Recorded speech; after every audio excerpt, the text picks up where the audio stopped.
না, বায়ার এখানে উপরে যাবে। অতএব আমি এখান থেকে আবার ম্যানেজমেন্ট করে ওই দুইটা ট্রেড করে দিলাম। ঠিক আছে, দেখা যাক।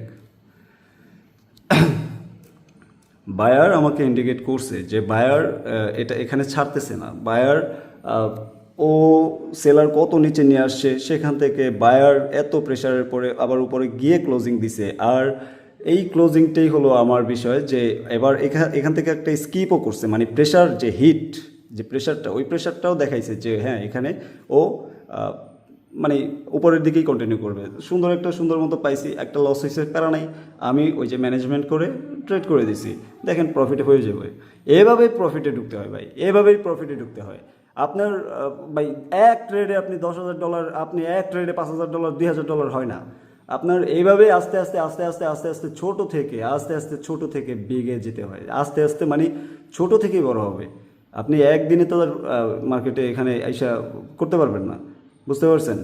মার্কেটে আইসা দিনের পর দিন এভাবে মার্কেটে কন্টিনিউ করে কাজ করতে হবে, আস্তে আস্তে ধৈর্য ধরে অপেক্ষা করে কাজ করতে হবে। দেখেন আপনাদের চোখের সামনে আমি মানে চোখের সামনে কয়টা ট্রেড করলাম, 2টা ট্রেড করছি, কোনো প্যারা নাই, লস হয়েছে কোনো প্যারা নাই, ম্যানেজমেন্ট করে ট্রেড করছি, প্রফিটেবল।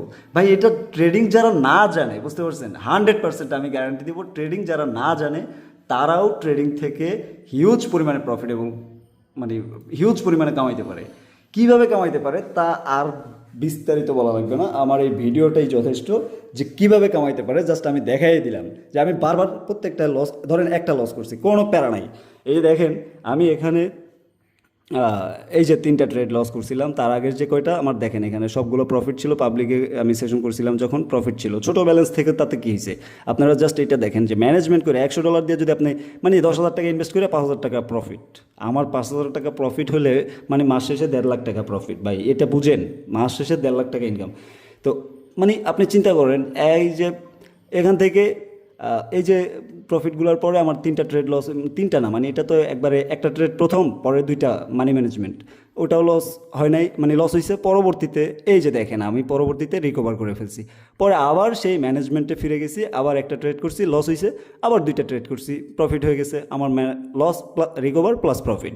এইভাবে ট্রেডিং করতে হয় ভাই। ট্রেডিংয়ের একটা রুলস তো থাকতে হবে, যে কোনো কিছুর একটা রুলস থাকতে হবে, সৌন্দর্য থাকতে হবে, ডিসিপ্লিন থাকতে হবে, ম্যানেজমেন্ট থাকতে হবে। ম্যানেজমেন্টের ভিতরে থাকতে পারলে আপনি প্রফিটেবল হবেন, ম্যানেজমেন্টের বাইরে চলে যাবেন তো মারা খাবেন। এই হলো বিষয়, বুঝতে পারছেন? তো সবাই ভালো থাকেন, আশা করি এই ভিডিওটা অনেক কাজে দিবে, অনেক উপকারে আসবে। ঠিক আছে, ধন্যবাদ সবাইকে, আসসালামু আলাইকুম।